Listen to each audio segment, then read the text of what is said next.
কাজে যে অভিযোগটি করেছে ছাত্রদল প্রার্থীরা সেটিও আসলে তারা যাচাই বাছাই করে করেছে কিনা সেটা নিশ্চয়ই আপনারা দল থেকে প্রশ্ন তুলবেন। ছাত্রদল হেরেছে চাঁদাবাজি উগ্রতার কাছে। ছাত্রদলের টাইমিংও ভালো ছিল না। ডাকসুর কথা বলছি, তারা প্যানেল দিতে দেরি করেছে, তাদের উগ্রতার প্রমাণ মিলে তারা ভিসিকে যেভাবে ধমক দিয়েছে, টেবিল চাপড়ে সেখান থেকে শিবির শিক্ষার্থীদের পালস বুঝেছে। ছাত্রদল ব্যস্ত ছিল টেম্পু স্ট্যান্ড দখল নিয়ে। বিভিন্ন জনের মতামতকে আমি একসাথে করেছি। একসাথে করে এই যে মন্তব্যগুলো, এগুলোর সাথে কোনো দ্বিমত আছে ব্যারিস্টার রুমিন ফারহানা? আমি যদি আরেকটু ব্রডার পার্সপেক্টিভে বিষয়টি আলোচনা করি, আমাদের রাজনীতির ধরন কিন্তু পাল্টে গেছে। আপনি যদি নেপালের দিকে তাকান, আপনি যদি কিছুদিন আগে শ্রীলঙ্কায় যেটা ঘটে গেল সেদিকে তাকান, ইন্দোনেশিয়ায় যেটা ঘটবো করেও ঘটলো না কিন্তু ঘটার পথে যাচ্ছিল সেদিকে তাকান, এবং সর্বোপরি আপনি যদি বাংলাদেশের দিকে তাকান, রাজনীতিতে একটা বিরাট প্যারাডাইম শিফটিং হয়েছে। রাজনৈতিক দলগুলো যদি এই শিফটিংটার পালস ধরতে না পারে, তাহলে আপনি ছাত্র সংসদ নির্বাচন বলেন, আপনি স্থানীয় সরকার নির্বাচন বলেন, কিংবা আপনি জাতীয় নির্বাচন বলেন, সার্টেনলি এই নির্বাচনগুলোতে রাজনৈতিক দলগুলোকে কিংবা তাদের সমর্থিত প্যানেলগুলোকে তার মূল্য চোকাতে হবে। ফর এক্সাম্পল, আমরা এক সময় বয়ানের রাজনীতি বা বয়ানের রাজনীতি না বলি, আমরা আইডেন্টিটি পলিটিক্সের জয় জয়কার দেখেছি। ধরুন বাঙালি জাতীয়তাবাদের আইডেন্টিটি, কিংবা ধর্মভিত্তিক আইডেন্টিটি, কিংবা ভাষাভিত্তিক আইডেন্টিটি। এই আইডেন্টিটি পলিটিক্স, যেটা ফর এক্সাম্পল ভারতের দিকে যদি আপনি তাকান, উগ্র ধর্মভিত্তিক যে রাজনীতি তারা করে যাচ্ছে, তাতে প্রতিদিন তাদেরকে আরেকটু উগ্র, আরো বেশি হিন্দু, আরো একটু বেশি হিন্দু, এটা প্রমাণ করতে গিয়ে তাদেরকে হেন কোনো কুকর্ম নাই যেটার আশ্রয় তাদেরকে নিতে হচ্ছে না। অন দি আদার হ্যান্ড, আপনি যদি দিল্লিতে আম আদমি পার্টির পলিটিক্সটার দিকে তাকান, তারা কিন্তু কল্যাণ ভিত্তিক রাজনীতি, জনগণের কল্যাণ ভিত্তিক রাজনীতি বা ওয়েলফেয়ার পলিটিক্সের দিকে মন দিচ্ছে। আমাদের উপমহাদেশ ভারত, পাকিস্তান, নেপাল, আপনি এই দেশগুলোতে যদি দেখেন, এবং আরো সংক্ষিপ্ত করে আলোচনা আনে যদি বাংলাদেশের দিকে তাকান, মুক্তিযুদ্ধের পক্ষ বিপক্ষের রাজনীতি, বয়ানের পক্ষ বিপক্ষের রাজনীতি, বাঙালি না বাংলাদেশি এই তত্ত্বের রাজনীতি, ধর্ম মুসলমান ভিত্তিক রাজনীতি হবে, মানে ধর্মভিত্তিক রাজনীতি হবে। এই সব কিছু ছাপিয়ে আপনাকে যদি রাজনীতিতে টিকে থাকতে হয় এবং লম্বা রেসের ঘোড়া হয়ে টিকে থাকতে হয়, আপনাকে ওয়েলফেয়ার পলিটিক্সের বাইরে গিয়ে আপনার আর দ্বিতীয় কোনো কিছু ভাববার কোনো অবকাশ নেই। আপনি যেই মন্তব্যগুলো পড়ছিলেন, সেই মন্তব্যগুলো প্রথম আলোতে সম্ভবত গতকালকে এসছে। আমি অনেক জায়গায় প্রথম আলো একটা কম্পাইলেশন তৈরি করেছে যে বিভিন্ন জন কিভাবে দেখছে এই ডাকসু নির্বাচনকে। সেখানে অনেকগুলো বিষয় উঠে এসছে। ছাত্র শিবির গত 15 বছর ধরে ছাত্রলীগের ভেতরে ঢুকে গিয়ে বিশ্ববিদ্যালয়ে তাদের কর্মকাণ্ডগুলো চালু রেখেছে, 1। 2 হচ্ছে ছাত্র শিবির বা জামাত, যেটাই আপনি বলেন না কেন, তারা অনেক বেশি সুসংগঠিত এবং ক্যাডার ভিত্তিক একটি সংগঠন। আপনি ছাত্র শিবির বা জামাতে ইসলামের প্রতিটি কর্মী, প্রতিটি নেতা, প্রতিটি সমর্থক, প্রতিটি সাথী, প্রত্যেকে দলের মানে একেবারে ফোরামের বাইরে, একদম 4 কর্নার অফ দ্য পার্টি যে রুলস অ্যান্ড রেগুলেশনস, তার বাইরে তারা কখনোই যাবে না, কোনো রকমেই তারা ভোট দেবে না। তাদেরকে আপনি কোনো কিছু দিয়েই আপনি তাদের ভোটকে কেটে অন্যদিকে নিতে পারবেন না। 3 হচ্ছে এই যে ওয়েলফেয়ার পলিটিক্সের কথা আমি বলছিলাম, আমি গণমাধ্যমে দেখলাম, এটা তো আমার জানার কথা না, আমি তো জামায়াত বা শিবিরের সঙ্গে যুক্ত নই, তারা বিভিন্ন জায়গায় স্টুডেন্টদেরকে নানানভাবে সহযোগিতা করেছে। ফর এক্সাম্পল ওয়াটার পিউরিফায়ার, প্রতিটি হলে হলে তারা ওয়াটার পিউরিফায়ার দিয়েছে। তারা স্টুডেন্টদের যারা হয়তো ততটা আর্থিকভাবে সক্ষম নয়, তাদেরকে, তাদের ভালো ভালো কোচিং সেন্টার আছে, সেই কোচিং সেন্টারগুলোতে তারা বিনা পয়সায় কিংবা কম পয়সায় তাদেরকে কোচিং করিয়েছে।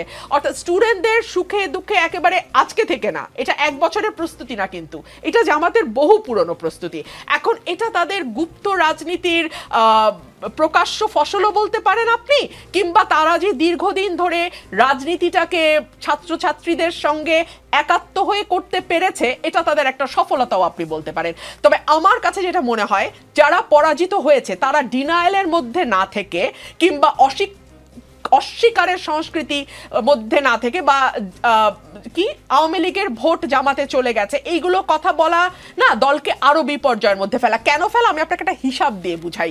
ধরুন ডাকসু নির্বাচনে ছাত্র দলের ভিপি প্রার্থী পেয়েছে 5000 বা 6000 ভোট, হ্যাঁ, আর শিবিরের প্রার্থী পেয়েছে 14000 ভোট। এখানে 9000 ভোটের একটা গ্যাপ আছে। তো তাইলে কি আপনি স্বীকার করছেন যে এই 9000 ভোট ছাত্রলীগের ভোট?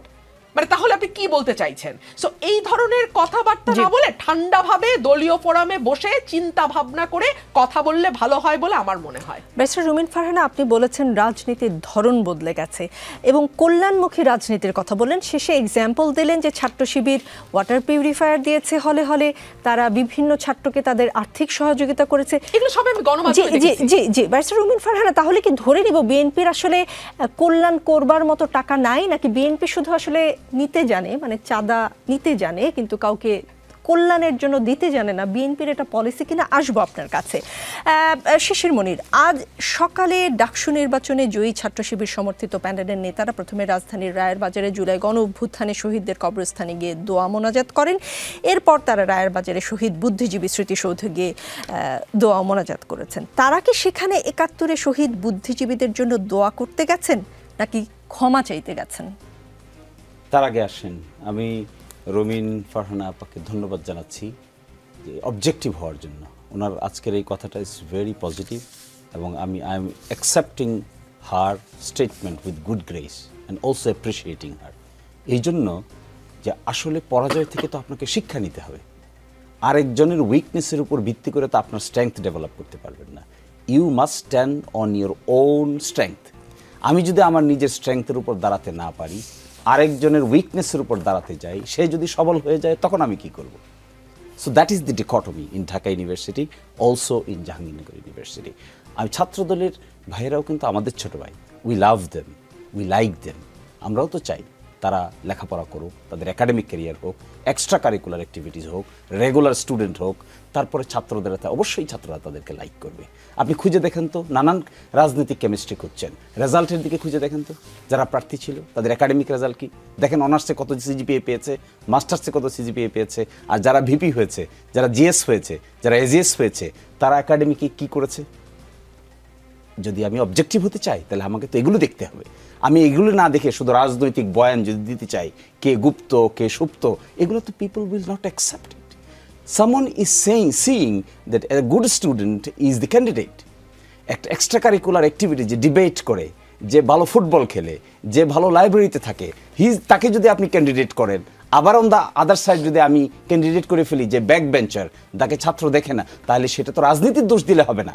সেটা দেখতে হবে ছাত্র সংগঠনগুলোকে আমরা প্রপার ট্রেকিংয়ে রাখতে পারছি কিনা। এখান থেকে লেসন, শিবিরের জন্যও লেসন, এবং এখান থেকে ছাত্রদলের জন্যও লেসন, এবং বাম সকল সংগঠনের জন্য লেসন। কি lesson? We must be objective. জেনুইননেসটা বিল্ড আপ করতে হবে। জেনুইননেস যদি কারো থাকে, তাহলে যতই আপনি অপপ্রচার করেন না কেন, শেষ পর্যন্ত কিন্তু জেনুইননেস উইল কাম আউট। একজন যদি ভালো ছাত্র হয়, তা ওয়েল বিহেভড হয়, ওয়েল ম্যানার্ড হয়, সে যদি কর্মচারী কর্মকর্তাদের সঙ্গে ভালো বিহেভ করে, তাহলে তার তো একটা জেনুইন কোয়ালিটি। সে সময় মতো ক্লাসে যায়, ভালো রেজাল্ট করে, পরীক্ষা দেয়, তারপরে সে পার্টিসিপেট করে, শিক্ষকদের সাথে ওয়েল ম্যানার্ড হয়। এই জেনুইন কোয়ালিটি আপনি উপ্ত গুপ্ত সুপ্ত নানান অভিযোগ দিয়ে কি ধামাচাপা দেওয়া যাবে? সেই জন্য আমি ছাত্রদলে কিন্তু অনেক ব্রিলিয়েন্ট ছেলেরা আছে, অত্যন্ত ভালো আমাদের ছোট ভাইয়েরা আছে। আমি আহ্বান জানাবো তাদেরকে, come to the regular activities of the university, includes academic activities, extra curricular activities. আমরা দেখেছি তো, আমাদের সঙ্গে যে ছেলেটা ভালো ফুটবল খেলতো, আমরা তার প্রতি দুর্বল থাকতাম। আমাদের সঙ্গে খুব ভালো বিতার্কিক ছিল একজন, ডিউডিএসসি বিতর্ক করতো, একটা ছাত্র সংগঠনের সঙ্গেও তার রিলেশন ছিল, কিন্তু আমরা তাকে অনেক বেশি লাইক করতাম বিকজ অফ হিজ ওরেটর, যে একটু ভালো বক্তা, এত সুন্দর পয়েন্ট মেক করে, পয়েন্ট অফ অর্ডারে দাঁড়িয়ে এত সুন্দর কথা বলে, মনে হয় যেন ডিউডিএসসি পার্লামেন্ট বসিয়ে দিয়েছে। তো we like them irrespective what political party he belongs to. আমাদের ছাত্র সংগঠনগুলোর উচিত to concentrate on development of their qualities. আর যে কথাটা আপনি আমাকে প্রশ্ন করেছেন, আমি পরে নিচ্ছি, ওই প্রশ্ন আমার মাথায় আছে।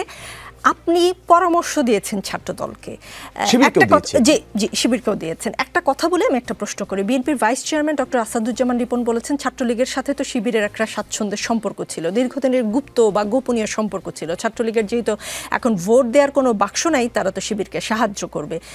এস এম ফরহাদ তো ছাত্রলীগের পদধারী নেতা ছিলেন।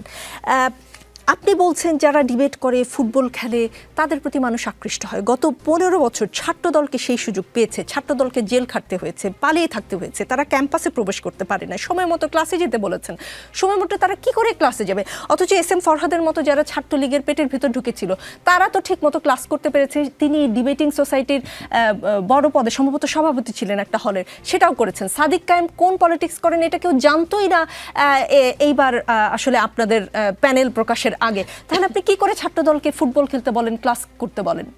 তাহলে তো আপনি একটা দীনতার কথা বলছেন। জি, ছাত্রদল কি যে কয়জন লোক আজকে ইলেকশন করেছে এই কয়জনই, এই কয়জনের নাম ছাত্রদল? তাহলে তো এটা দীনতা হবে।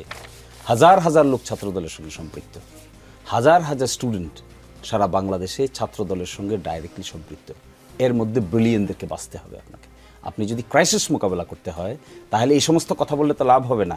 এই রাজনৈতিক দলের কিছু কিছু ব্যক্তিবর্গ এমন সব কথা বলেন যা নাকি বিশ্ববিদ্যালয়ের ছাত্রদের প্রতি টিজিংয়ের সমতুল্য। বিশ্ববিদ্যালয়ের ছাত্ররা ভোট দিচ্ছে, কাকে পছন্দ হবে তাকে দিবে, যাকে পছন্দ হয় না তাকে দিবে। আমি যদি গিয়ে বলি যে এটা হলো এই কারণে দিয়েছে, এটা হলো গুপ্ত, এটা হলো সুপ্ত, তাহলে যে যে যে গার্ল তার ভোট নিজে স্বেচ্ছায় সজ্ঞানে কাস্ট করেছে তিনি ইনসাল্টেড হবেন না? যে বয় নিজে স্বেচ্ছায় সজ্ঞানে 8টা থেকে লাইনে দাঁড়িয়ে তার ভোটটা কাস্ট করেছে তাকে আপনি ইনসাল্ট করছেন না? এই জন্য আমাদের অসুবিধাটা কোথায় বোঝার, অসুবিধাটা হলো ইয়ুথফুল এক্সুবারেন্স, যেটা তারুণ্যের যে উত্তাল তরঙ্গটা, এটা আমরা বুঝতে চাই না।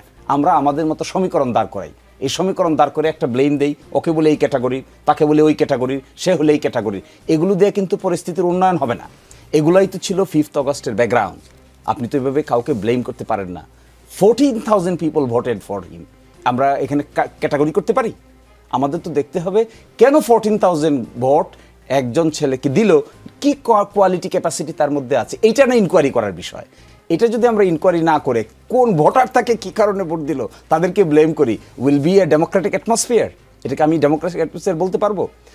শিবির করে ধরেন 500 লোক, 1000 লোক, ছাত্রদল করে না 1000 2000 লোক।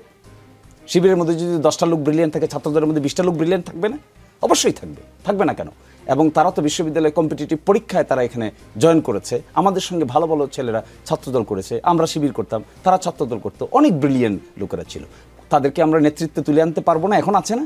নিশ্চয়ই অ্যাপ্লাইড কেমিস্ট্রি ডিপার্টমেন্টে আছে, নিশ্চয়ই ফিজিক্স ডিপার্টমেন্টে আছে, নিশ্চয়ই আপনি খুঁজে দেখবেন ইংরেজি, ল এবং ইকোনমিক্স ডিপার্টমেন্টে আছে। Pick them. ব্রিলিয়েন্সির রাজনীতিটা করতে হবে, ব্লেমেন না, তাহলে ইউ উইল লুজ। শিশিরমণি, সেই প্রশ্নটা মনে আছে আমার, তারা কি সেখানে 71 শহীদ বুদ্ধিজীবীদের জন্য দোয়া করতে গিয়েছিল না ক্ষমা চাইতে গিয়েছিল? আপনার এই প্রশ্নটা কিছুটা হাস্যকর এবং কিছুটা মনে হচ্ছে অপ্রাসঙ্গিক। আপনি হাস্যকরভাবেই উত্তর, আমি হাস্যকরভাবে উত্তর দিব। আপনার এই প্রশ্নটার খুব প্রাসঙ্গিকতা আছে বলে মনে হয় না। ডাকসু নির্বাচনে তারা ইলেক্টেড হয়েছে, তারা জুলাই এদের কবর জিয়ারত করতে গিয়েছে, শহীদ বুদ্ধিজীবীদের কবর জিয়ারত করতে গিয়েছে। সেটা কি পাশে ছিল বলে, মানে না হলে যেত না, এরকম কিছু? এখন আপনি এটাকে কিভাবে ইন্টারপ্রিট করবেন? ধরেন একটা গ্লাস, একটা গ্লাসে অর্ধেক পানি আছে আর অর্ধেক খালি আছে। আপনি দেখছেন অর্ধেক খালি আছে, আমি তো দেখছি অর্ধেক ভরা আছে। আমি কিছুই দেখছি না, এটা দৃষ্টিভঙ্গির বিষয়।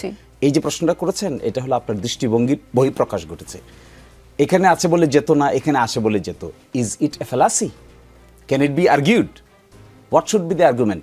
আর্গুমেন্ট শুড বি তারা ইয়াং টকবগে ছাত্র, ঢাকা বিশ্ববিদ্যালয়ের অধিকাংশের ভোটে ইলেক্টেড হয়ে যাওয়ার পরে দে পেইড দেয়ার অ্যাটেনশন বুদ্ধিজীবী কবরস্থানেও, দে পেইড দেয়ার অ্যাটেনশন। এটা তো আমাদের আপনাদের এই ধরনের কোয়েশ্চেন করার চাইতে we should appreciate it, because they have taken a very positive, innovative, creative initiative. তাহলে কি 71 নিয়ে শিবিরের বা জামায়াতের পলিসিতে কোনো পরিবর্তন হয়েছে? শিবির আপনার চোখের সামনে কি করছে দেখেন না? আপনার এবার ইনক্লুসিভ কি প্যানেল দিয়েছে তারা? ঢাকা বিশ্ববিদ্যালয় ইনক্লুসিভ প্যানেল দেয়নি তারা? ঢাকা বিশ্ববিদ্যালয় অনেকে বলছেন যে শিবিরের জয়ের পিছনে this is one of the reason. আমি অনলাইন একটা অ্যানালাইসিস দেখেছি। সেই অ্যানালাইসিসটা কি? একজন বলেছেন যে তারা তাদের প্যানেলে নারীদেরকে নিয়েছেন, তারা তাদের প্যানেলে আরও মাইনরিটি কমিউনিটির লোকদেরকে নিয়েছেন, তারা inclusive, positive, creative atmosphere create করার চেষ্টা করছেন। আমি আপনি এটাকে বিভিন্ন অ্যাঙ্গেলে দেখতে পারি, but I find this approach is a positive, innovative and inclusive approach. Students should behave like this. এখন তারা ডাকসুতে এসেছে, এখন দেখতে হবে বাকি 1 বছর কি ধরনের অ্যাটমসফিয়ার তারা ক্রিয়েট করে, কি ধরনের প্রোগ্রাম তারা নেয়, যারা হেরেছে জিততে পারে নাই তাদের প্রতি কি অ্যাটিটিউড তাদের হয়, তাদেরকে কিভাবে তারা ইনক্লুড করেন, এখানে নারীদের সঙ্গে কি ধরনের ব্যবহার করেন, শিক্ষকদের সঙ্গে কি ধরনের ব্যবহার করেন, বসগিরি করেন নাকি ফ্রেন্ডশিপ করেন। That will determine their fate. আমাদের এখন উচিত তাদেরকে ইন্সপায়ার করা to behave like a student, not like a boss. আমি কিন্তু আসলে আমার মনে হয় না আমি সরাসরি প্রশ্ন উত্তর পেয়েছি। আমি সরাসরি প্রশ্নটা করে ব্যারিস্টার রুমিন ফারহানার কাছে গিয়ে আমি উত্তর নিব। ৭১-এর ভূমিকার জন্য ঘুরিয়ে পেঁচিয়ে নয়, যদি কিন্তু দিয়ে নয়, সরাসরি সরি বলবেন কিনা, এবার সেই পলিসিতে পরিবর্তন এসেছে কিনা। আমি আসছি আপনার কাছে। ব্যারিস্টার রুমিন ফারহানা, মেধাবীরা ছাত্র দলে পছন্দ করে না, তাহলে মেধাবীরা নাই কেন ছাত্র দলে? ডাকসুতে ছাত্রীরা ভোট দিয়েছে শিবিরের প্যানেলকে, ছাত্রী হলগুলোর ভোট দেখলে বোঝা যায় ছাত্রীদের কেনই আস্থা শিবিরের প্রতি, ছাত্র দলের প্রতি আস্থা নেই তাহলে ছাত্রীদের। দেখুন, ডাকসু নির্বাচনটা আমার মনে হয় পুরো বাংলাদেশের রাজনীতির জন্য একটা বিরাট ওয়েক আপ কল। এটা ওয়েক আপ কল এই কারণেই যে দীর্ঘদিন আমাদের রাজনীতির ময়দানে একটা বয়ানের খুব শক্ত আধিপত্য ছিল যে ঢাকা বিশ্ববিদ্যালয় এমন একটি উদারপন্থী এবং এমন একটি অসাম্প্রদায়িক মুক্তমনা অঙ্গন, যেই অঙ্গন কখনো শিবির বা জামায়াতের মতন সংগঠনকে মেনে নেবে না। কিন্তু এই ন্যারেটিভটাকে দুমড়ে মুচড়ে দিয়ে জামায়াতের প্যানেল, শিবিরের প্যানেল ল্যান্ডস্লাইড ভিক্টরি পেয়েছে। সো আমার মনে হয় বাংলাদেশের রাজনীতিতে it's a big wake up call, এবং এটা একটা চমৎকার টেস্ট কেস হতে পারে যেটা নিয়ে পলিটিক্স যারা করেন, পলিটিক্যাল অ্যানালিসিস যারা করেন, পলিটিক্স নিয়ে যারা ভাবেন, চিন্তা করেন, বয়ান তৈরি করেন এবং তার মতো করে বিশ্লেষণ করেন, তাদের কিন্তু একটা বিশ্লেষণের ক্ষেত্র আছে। দেখুন, নারীদের ব্যাপারে জামাতের অবস্থান কিন্তু স্পষ্ট নয়। আমরা কিন্তু এখনো খুব স্পষ্ট নই যে নারীদের ব্যাপারে জামাতের কি অবস্থান। আমার ভাই এখানে উপস্থিত আছেন, উনি যদি আমাকে স্পষ্ট করেন বা ওনার আজকে অনুষ্ঠানের মাধ্যমে মানুষকে স্পষ্ট করেন, আমি খুশি হব। আমরা স্পষ্ট নই, কিন্তু সেইখানে আমরা দেখলাম যে রোকেয়া হল থেকে শুরু করে নারী ভোটার যারা আছেন তারা কিন্তু শিবিরকে ভোট দিলেন। কেন এই ভোটটা দিলেন? আমি যেটা গণমাধ্যমের মাধ্যমে জানলাম সেটি হচ্ছে যে ছাত্রী সংস্থা, তাদের যে ছাত্রী সংস্থা আছে, তাদের যে নারী সংস্থাটা আছে, তারা একেবারে হলে হলে গিয়ে আমাদের স্টুডেন্টদের সঙ্গে 1-to-1 একটা কমিউনিকেশন তৈরি করেছে, তাদেরকে আশ্বস্ত করেছে, তাদেরকে বুঝিয়েছে, অর্থাৎ তারা তাদের ভোটের মাঠে জয়লাভের জন্য যা যা করা দরকার সেটা তারা করেছে। এটা গণমাধ্যমের রিপোর্ট।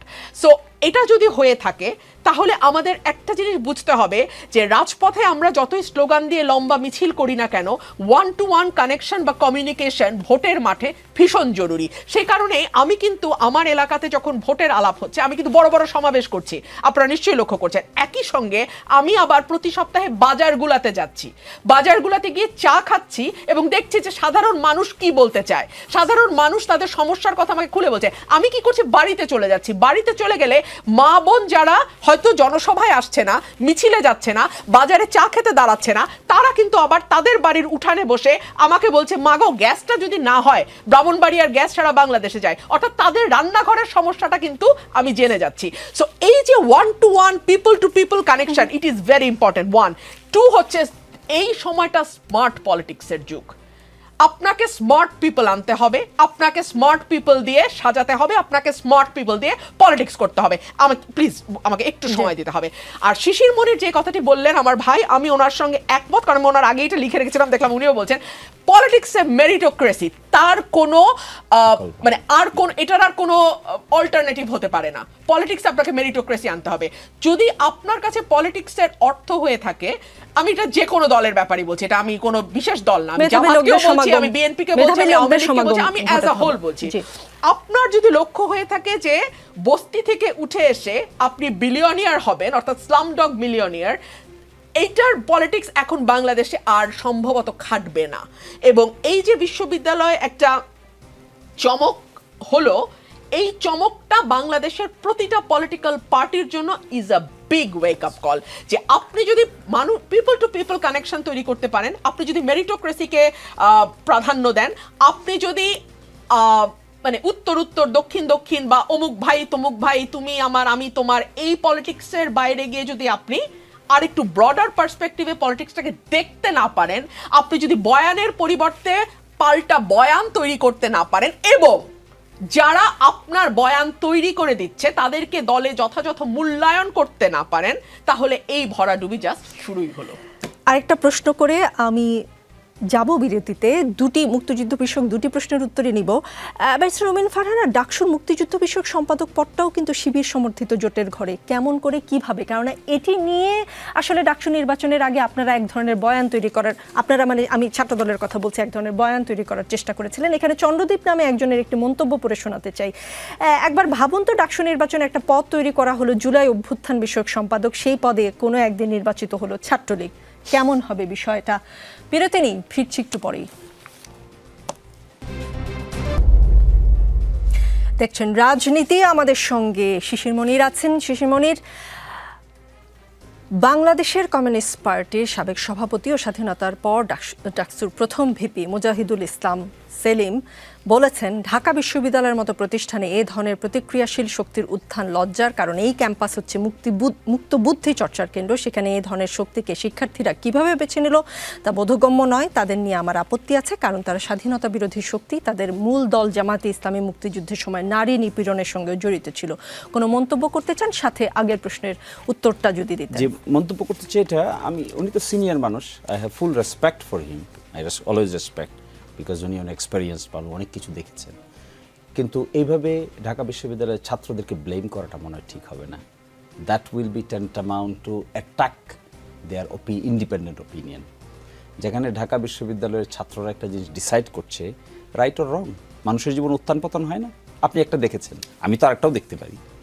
আমরা যখন বৃদ্ধ হয়ে যাব তখন আরেকটা সিচুয়েশন দেখতে পারি। এটাই তো ডায়নামিজম, ক্রিয়েট হবে, চেঞ্জ হবে, আসবে যাবে। বিশ্ববিদ্যালয়ের ইয়াং ছাত্ররা ডিসাইড করেছে তাদের সহপাঠীদের মধ্যে কাকে কাকে বেছে নেবে, তারা তাকে বেছে নিয়েছে। এখন আমরা যদি এই বক্তব্য দেই, ইট উড বি জাস্টিফাইড? আমি জাস্টিফাইড মনে করি না। But however I have full respect for him, he is an experienced person, he is to me as a father like person. এই জন্য আমি কোনো অন্য কথা বলতে চাই না, শুধু আমি এতটুকু বলতে চাই, সম্ভবত এই প্রতিক্রিয়া যদি তিনি দেখান, তাহলে ঢাকা বিশ্ববিদ্যালয়ের ছাত্রদের প্রতি একটা ইনজাস্টিস হবে, তাদের ওপিনিয়নের প্রতি এক ধরনের ইনসাল্ট হবে। এটা কারোই করা উচিত না।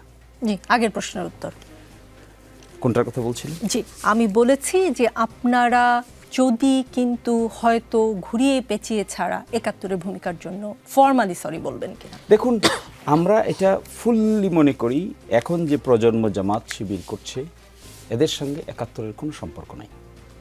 দে আর সম্পর্ক না থাকা তো ভয়াবহ শিশির মনির। ৭১-এর মাধ্যমে বাংলাদেশের জন্ম। আমাকে তো উত্তরটা দিয়ে দিলেন না। জি, প্লিজ এখন বলুন, কারণ আপনি খুব স্পর্শকাতর কথা বলেছেন। এদের এখন যারা শিবির করছে, আপনি যদি আমাকে এই প্রশ্ন করেন, আমাকে এই প্রশ্ন করছেন কেন? আমি ৮১ সালে জন্ম হয়েছে আমার। আপনি যদি আমাকে এই প্রশ্ন করেন, is it A justified question to me? ইতিহাসের জন্য কবে জন্ম হয়েছে সেটা খুব জরুরি। অফকোর্স, আপনি ইতিহাস জানবেন কেন? To track you in the good track. আপনার বাবাকে দাদাকে আপনি জানবেন না? অবশ্যই জানবো, কিন্তু আপনি যে আমাকে ব্লেম করছেন, আপনি তো আমাকে বলতেছেন কোন একটা জিনিসের জন্য সরি বলতে। কি জিনিসের জন্য সরি বলতে আমাকে বলছেন? আমার জন্ম হয়েছে ৮১ সালে, why are you telling me to say sorry? তাদের আদর্শ আপনি বিশ্বাসী, ৭১-এ যারা ছিলেন তাদের সেই আদর্শই তো আপনি ব্যবহার করছেন। This is what was the taking. বলতো তোমার বাবা রাজাকার, তুমি কি? তোমার তো জন্ম পড়ে, তাহলে তুমি কি? তুমি হলো চেতনায় রাজাকার। This narration has been widely rejected by the nation. এখন যদি আপনি আমাকে এই কথা বলেন, আপনি যদি একজন ৭০ বছর, শুনেন, একজন ৭০ বছর বয়সের একজন যে নাকি এটা দেখেছেন, যে নাকি এটা উইটনেস করেছেন, তাকে যদি আপনি কোয়েশ্চেন করেন, that may be relevant. Why are you asking this question as a student of class 22 years old? আপনি যখন 22 বছর বয়সের ঢাকা বিশ্ববিদ্যালয়ের একজন ছাত্রকে এটা করেন, you are insulting him. This is tantamount to insult. This insult যখন করা হবে একজন মানুষকে, he or she can take it. And that insult was done by the then Prime Minister. And এরপরে দেখেন নাই কি, what was the reaction? আমি কি এবার প্রশ্ন করতে পারি? পরবর্তী প্রশ্ন, আপনি যে সময় জন্মের কথা বলেছেন ঠিক আশেপাশেই আমার জন্ম। আমি ৭১ দেখিনি বলে কি আমি ৭১-এর চেতনায় বিশ্বাস করব না? বাংলাদেশের জন্ম হয়েছে ৭১-এর মাধ্যমে, আমি ৭১ বিশ্বাস করব না? আপনি কি বিশ্বাস? আমি আমার বাবাকে দাদাকে অস্বীকার করব? আমার জন্ম আমার বাবার মাধ্যমে, আমি অস্বীকার করব? Is it your question done? হ্যাঁ, let me answer. আপনি বিশ্বাস করবেন না করবেন এটা তো প্রশ্ন না, প্রশ্ন হলো you are asking me to say sorry for what? Is it did I do anything? You didn't do You are anything. saying just to something চেতনা, right? জামাত ইসলাম কিছু করেনি, 71-এ কিছু কোনো ভুল করেনি। 81 সালে জন্ম নেওয়া মানুষকে বলছেন কেন? আপনি তো জামাত ইসলামের বিশ্বাসে আদর্শে বিশ্বাসী। If it is so, then the answer is Jamaat Islami as of today repeatedly attempted to express their opinion what they did in 1971, and repeatedly, and even if it has been said repeatedly, the people like you is again asking the same questions. What would be his perception then? আমি বুঝতে পারছি না, ইংরেজিতে বলেছেন তো, ইংরেজিতে এমনিতেও আমি কম বুঝি, একটু বুঝিয়ে বলবেন কি জামাত ইসলাম কি আসলে ফর্মালি সরি বলেছে কখনো? আপনি মনে হয় এই বিষয়টা সম্পর্কে ওয়াকিবহাল না। আপনি নাগরিকত্বের মামলা সম্পর্কে ওয়াকিবহাল? জি অবশ্যই, আমার জন্ম ওই সময় না হলেও আমি জানি। সেই 92 সালে নাগরিকত্বের মামলায় প্রফেসর গোলাম আজম সাহেব বাইতুল মোকাররমের উত্তর পত্রিকা খুলেন, উত্তর গেটে কি বলেছিল প্রেস স্টেটমেন্টটা দেখুন। That is formal. আপনি তো ফর্মালটাকে ফর্মাল নিতে চাইবেন না, because it is not the question of formality and informality. It has now been question to some people as a just to ask the question, no objective. এর বাইরে আর কোনো objective নেই। এর বাইরে অবজেক্টিভ, এখন অবজেক্টিভ কি হওয়া উচিত ছিল? এখন অবজেক্টিভ হওয়া উচিত ছিল how to reconstruct the nation with positive atmosphere. এটা না করে আমরা কি অ্যাটমসফিয়ার ক্রিয়েট করতে চাচ্ছি? বাইতুল মোকাররমের গেটের সামনে যে কথা হয়েছে সেটা নিয়ে আমার একটা প্রশ্ন আছে। আমি ইসলাম সম্পর্কে আপনাদের মতো হয়তো অত বেশি জ্ঞান নেই, কিন্তু আমার যতদূর জ্ঞান আছে আমি জানি কখনো যদি কেউ জুলুম করে কারো উপরে, যে ভিকটিম, সে ক্ষমা না করা পর্যন্ত আল্লাহও ক্ষমা করে না। বাংলাদেশের মানুষ কি জামাত ইসলামের 71-এর ভূমিকার জন্য ক্ষমা করেছে? আপনারা ক্ষমা চেয়েছেন, বাংলাদেশ কি আপনাকে ক্ষমা করেছেন? Is it your issue today or allotted all of your time for this purpose? No, it is not my issue. কিন্তু আপনি স্পর্শকাতর কথা বলেছেন বলে আমি প্রশ্ন করছি একের পর এক। হ্যাঁ, এই যে প্রশ্নগুলো করছেন আপনি, এই যে কথাটা এখন বলছেন, এই কথাটার what is the relevancy now? You are creating the relevancy by yourself in the way that we are discussing in the Daksu election. ওই ছেলেরা ওখানে গিয়েছে, গিয়ে এটাও জিয়ারত করেছে, এটাও জিয়ারত করেছে। This is the question, this is your root question. And again you are asking the same question repeatedly. আমি পরিষ্কার হতে চাচ্ছি যে এই প্রশ্নের উত্তর আমি পাইনি, সেই প্রশ্ন আমি বারবার করব। সেই প্রশ্নের উত্তর তো বারবার আপনাকে দেওয়া হচ্ছে, কিন্তু আপনি নিতে পারবেন না এটা, because you have certain sort of bias. আমি মুক্তিযুদ্ধের প্রতি বায়াসড। শিশির মনির, আপনি যদি বলেন আমি মুক্তিযুদ্ধের প্রতি বায়াসড। We also. আপনি বায়াস, আমরা বায়াস না? আপনি কি আমরা যখন ডেমোক্রেটিক অ্যাটমসফিয়ারের কথা বলি, আমরা যখন মুক্তিযুদ্ধের চেতনার কথা বলি, আমরা যখন মানবিক সাম্য, মানবিক মর্যাদার কথা বলি, আমরা যখন ডেমোক্রেসির কথা বলি, ফ্রি ফেয়ার এনভায়রনমেন্টের কথা বলি, রুল অফ লয়ের কথা বলি, ট্রান্সপারেন্সি অ্যাকাউন্টেবিলিটির কথা বলি, is this not our biasness? This are our biasness. And এই প্রিন্সিপাল কোত্থেকে আসছে? এই প্রিন্সিপালগুলো আসছে 72 কনস্টিটিউশনে। 72 কনস্টিটিউশন কীভাবে আসছে? ফ্রম 71-এর পরে নতুন রাষ্ট্র গঠন প্রক্রিয়ার মধ্যে এগুলো প্রিন্সিপাল হিসেবে আইডেন্টিফাই হয়েছে। That we are advocating each and every day with sincerity, with commitment. আমাদের লাইফ এবং স্টাইল খুঁজে দেখেন, আমাদের জীবনে কোনো করাপশন খুঁজে পাবেন কিনা, আমাদের জীবনে কোনো হিপোক্রেসি খুঁজে পাবেন কিনা, আমাদের জীবনে এমন কিছু খুঁজে পাবেন কিনা যে আমরা বলি একটা করি আরেকটা, আমাদের জীবনে কোনোদিন কোনো তসরফের সঙ্গে যুক্ত আছি তা খুঁজে পাবেন কিনা। Is this not the sentiment of 71? মানবিক সাময়িক মর্যাদার, মানবিক মর্যাদার মধ্যে এগুলো পড়ে না? ট্রান্সপারেন্সি অ্যাকাউন্টেবিলিটি পড়ে না? ডেমোক্রেসি পড়ে না? ফ্রি ফেয়ার এনভায়রনমেন্ট পড়ে না?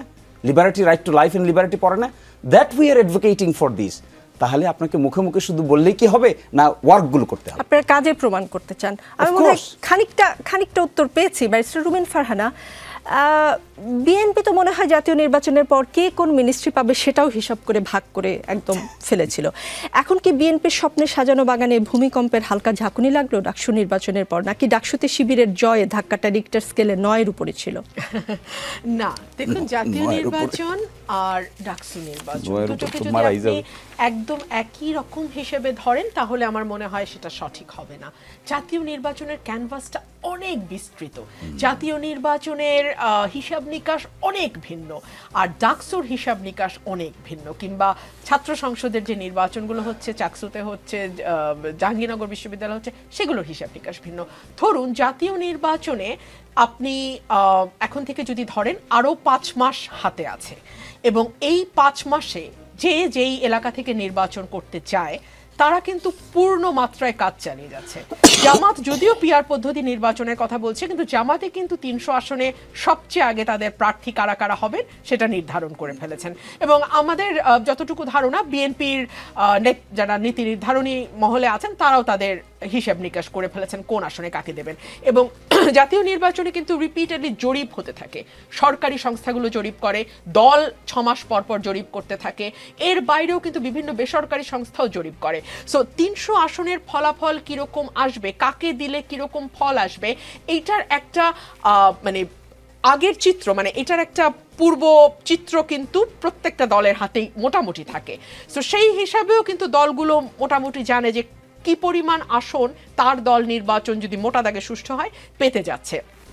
সে কারণে আপনি দেখবেন জাতীয় নির্বাচন নিয়ে একমাত্র আমি এখন পর্যন্ত দেখছি সবচেয়ে সোচ্চার এবং সম্ভবত একমাত্র সোচ্চার দল বিএনপি। কারণ বিএনপি জানে যে যদি আর 2 মাস বা 3 মাস বা 4 মাস পরে ভোট হয়, বিএনপি একটা ভালো বিজয় নিয়ে বিএনপি সরকার গঠন করতে পারবে।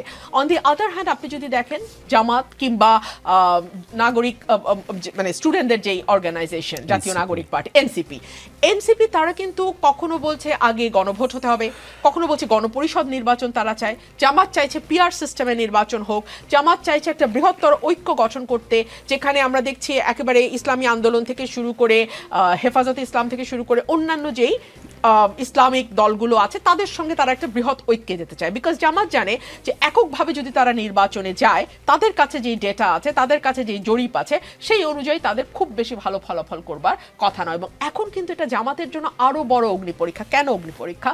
বিকজ এই ডাকসু নির্বাচনটা কিন্তু জামাতের এক ধরনের হাইপ তৈরি করেছে পুরো দেশব্যাপী। সো জামাতের এক ধরনের ইমপ্রেশন জামাত দিয়েছে বা দেওয়ার চেষ্টা করছে যে যদি জাতীয় নির্বাচন হয় তারা ভালো আসন সংখ্যা নিয়ে সংসদে যেতে পারবে।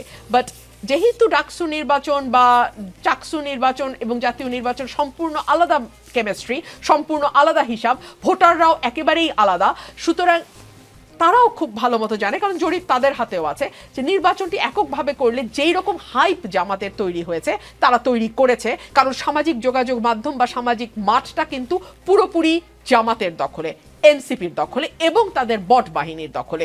বিএনপি কিন্তু ভীষণ রকম পিছিয়ে আছে এই সামাজিক যোগাযোগ মাধ্যমের মাঠটিতেও, যেটি কিন্তু অত্যন্ত গুরুত্বপূর্ণ আজকের দিনের রাজনীতিতে।